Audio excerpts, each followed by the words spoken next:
नमस्कार दोस्तों, कैसे हैं आप सभी। और मैं आपकी पद्मावती स्वागत करती हूँ आप सभी का एक बार फिर से अपने इस यूट्यूब चैनल पर। तो आज नए साल का दिन है, तो एक बार फिर से मैं आप सभी को ढेर सारी बधाई और शुभकामनाएं देती हूँ कि आपके जीवन में यह 2024 नववर्ष ढेर सारी खुशियाँ लेकर के आए और आप सबकी सारी मनोकामनाएं पूरी हों। तो कविताएं तो बहुत हो चुकी, क्यों ना सोचा कि मैंने एक कहानी सुना दी जाए। आप लोग अभी तक सिर्फ और सिर्फ कविताएं सुनते आ रहे हैं और अच्छी प्रतिक्रिया भी मिलती है कि कविताएं अच्छी लगती हैं, लेकिन आज मैंने सोचा कि एक कहानी सुना दी जाए अपनी फैमिली को।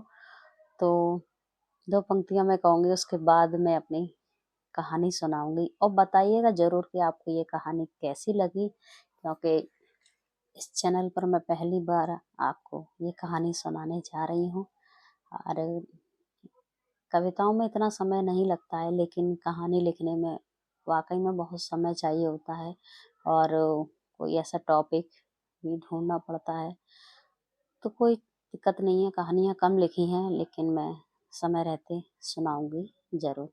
आप मुझे ज़रूर बताइएगा कि ये कहानी आपको कैसी लगी, और आगे भी अगर मेरी कहानियों को सुनना चाहते हो, कम लिखी हैं लेकिन मैं सुनाऊंगी ज़रूर। तो पंक्तियाँ मैं कहना चाहूँगी कि जिंदगी भी अजीब खेल खेलती है साहब, जिंदगी भी अजीब खेल खेलती है साहब।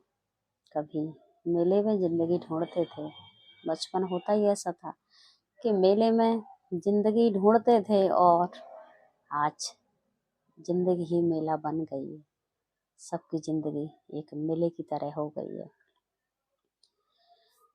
तो आइए अब आ जाते हैं अपनी कहानी पर।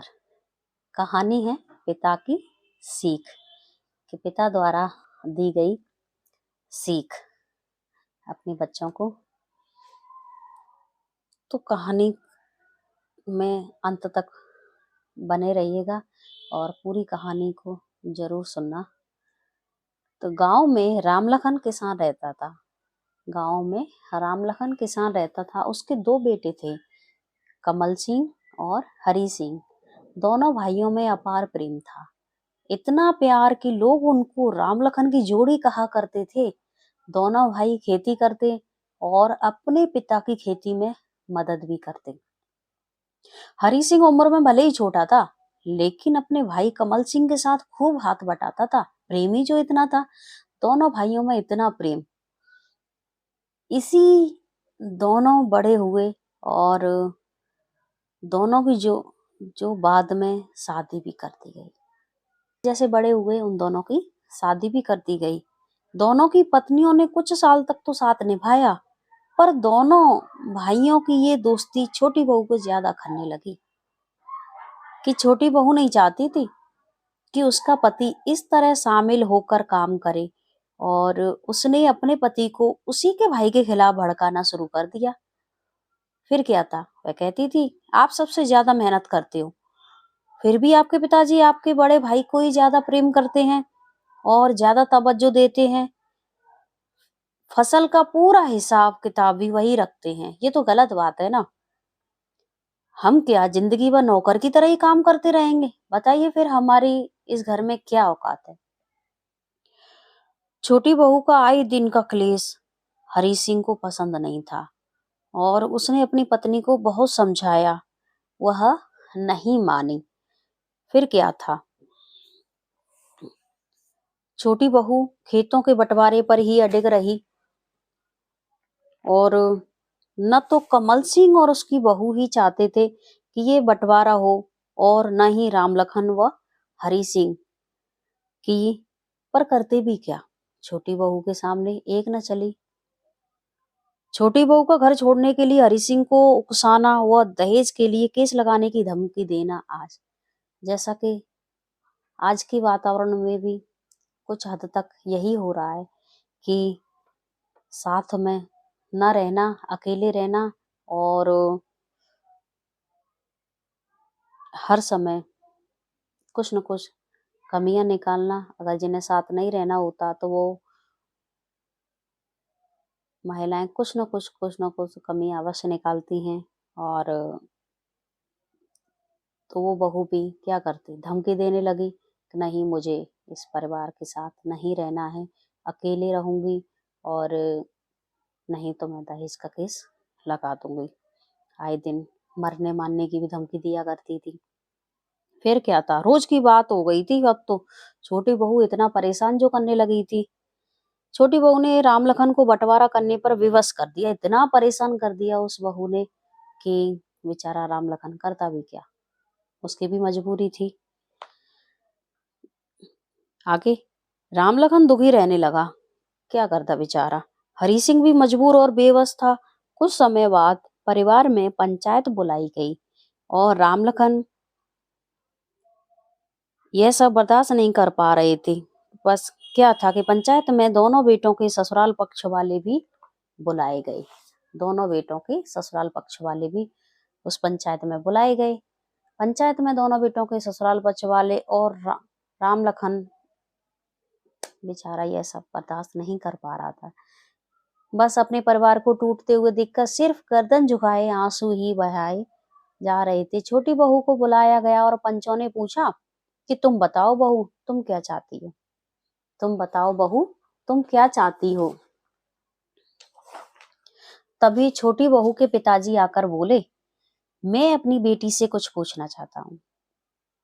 उन्होंने अपनी बेटी से कहा, शायद मेरे संस्कारों में भी कोई ना कोई कमी तो रही थी होगी, जो आज मुझे इस भरी पंचायत में तुमसे सवाल करना पड़ रहा है। तुम ही बताओ बेटी, यदि तुम्हारे प्यारे भाइयों का भी बंटवारा हो जाए तुम्हारी भाभीियों की वजह से, क्या तुम्हें अच्छा लगेगा? तुम बचपन से ही अपने भाइयों की दोस्ती पर नाच किया करती थी और करती भी हो। अपने पिता को अपना अभिमान मानती हो। अगर ऐसा तुम्हारे साथ हो तो क्या तुम अपने पिता को खुश देख सकोगी? खुश देख पाओगी? तुम्हारे पिता तो जीते जी मर जाएंगे। तुम दो घरों की लाज हो बेटी। जब तक तुम अपने मायके वालों को जोड़कर रखना चाहती हो तो फिर ससुराल वालों को क्यों बिखेरना चाहती हो? जवाब दो मुझे। तुमने मुझे तोड़कर रख दिया बेटी। जिस घर में मैं इतना गरूर करता था उसने ही मुझे ये दिन दिखा दिया। जिस बेटी पर मुझे इतना घमंड था, इतना गर्व था, आज देखिए। क्या ये दिन देखने के लिए? यदि अपने पिता को जीते जी मारना नहीं चाहती हो तो अपने परिवार को जोड़कर रखना होगा। छोटी बहू अपने पिता के पैरों में गिर पड़ी और माफी मांगने लगी। पिताजी ने अपनी बेटी को उठाकर सीने से लगा लिया और कहा कि बेटी, माफी मांगनी है ना तो अपने ससुर जी से मांगो। छोटी बहू ने अपने पति हरि सिंह के साथ भरी पंचायत में अपने ससुर, जेठ व अन्य परिवार के लोगों से माफी भी मांगी और आगे से कभी ऐसी गलती न करने की कसम भी खाई। इस प्रकार एक बेटी के पिता की समझदारी की वजह से उसकी बेटी का घर टूटने से बच गया और राम लखन भी अपनी बहू बेटों के साथ खुशी खुशी रहने लगा। बस मेरी भी सभी माता बहनों से यही प्रार्थना है, यही निवेदन है कि परिवार में छोटी मोटी समस्याएं आती रहती हैं, लेकिन समझदारी से और मायके वालों को भी इतना तो सोचना होगा कि अगर अपनी बेटी का घर उजाड़ना है या बनाना है, अगर वास्तव में आपकी बेटी परेशान है, दुखी है, तो आप उसका साथ दीजिए। अगर छोटी छोटी समस्याओं को इस तरह से बढ़ावा देना और अपनी बेटियों का साथ देना, उनका घर बर्बाद करना है, तो अपने सूझबूझ के साथ बेटियों को भी समझाना होगा और हम उस जीवन बचा सकते हैं अपनी समझदारी से और कुछ सीख दे करके, कुछ अच्छी बातें बता करके, चाहे वो माँ हो, पिताजी हो, हम सबको अपनी बेटियों को संस्कार देने होंगे कि छोटी-मोटी समस्याएँ तो आती रहेंगी, लेकिन इस तरह से अगर यही हमारे मायके में हो तो हमें कैसा लगेगा। यहाँ आकर के हम भाइयों में बँटवारा करवाएँ और मायके में चाहती हैं बेटियाँ कि हमारे भाई कभी अलग ना हों, भाभियाँ एक साथ रहें, तो ऐसा कैसे संभव है बताइए। ये तो सोचने वाली बात है ना। तो यही सीख मिलती है कि मायके में तो बेटियाँ ये चाहती हैं कि परिवार हमारा एकजुट रहे और प्रेम भाव से रहे।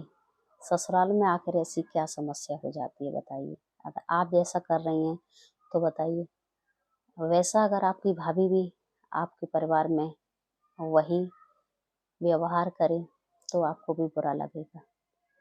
बस आज इस कहानी की इसी सीख के साथ, इसी शिक्षा के साथ मैं आपसे विदा लेती हूँ। आप मुझे ज़रूर बताइएगा, अवश्य बताइएगा कि आपको ये कहानी कैसी लगी। मैंने कहानियाँ लिखी हैं लेकिन कम लिखी हैं, और अगर आप मेरा साथ दोगे, मेरा हौसला बढ़ाओगे, मेरा उत्साहवर्धन करोगे तो आगे भी मैं कहानी लिखने की कोशिश करूँगी। कविताएँ मैं बहुत जल्दी लिख लेती हूँ और बहुत सारी कविताएँ मैंने लिखी भी हैं। 2 किताबें भी आ चुकी हैं मेरी प्रकाशित हो कर के। लेकिन कहानियों पर मैं बहुत कम फोकस कर पाती हूँ। लेकिन अगर आपको ये कहानी अच्छी लगी है तो प्लीज़ मुझे कमेंट करके बताइएगा, और बताइएगा कि आगे भी अगर मेरा संस्मरण सुनना चाहते हो, संस्मरण भी लिखे हैं मैंने, कुछ यात्रा व्रत भी लिखे हैं और कुछ कहानियाँ भी लिखी हैं, तो आप मुझे बताइएगा अगले वीडियो में आप क्या सुनना चाहते हो, संस्मरण सुनना चाहते हो कि मेरी कहानी सुनना चाहते हो। कहानियाँ सभी शिक्षापरक और संदेशपरक होती हैं, शिक्षा देती हैं, तो यही मकसद होता भी है और होना भी चाहिए। अब आपसे मैं विदा लेती हूँ, आपकी पद्मावती। मिलते हैं अगले वीडियो में। धन्यवाद।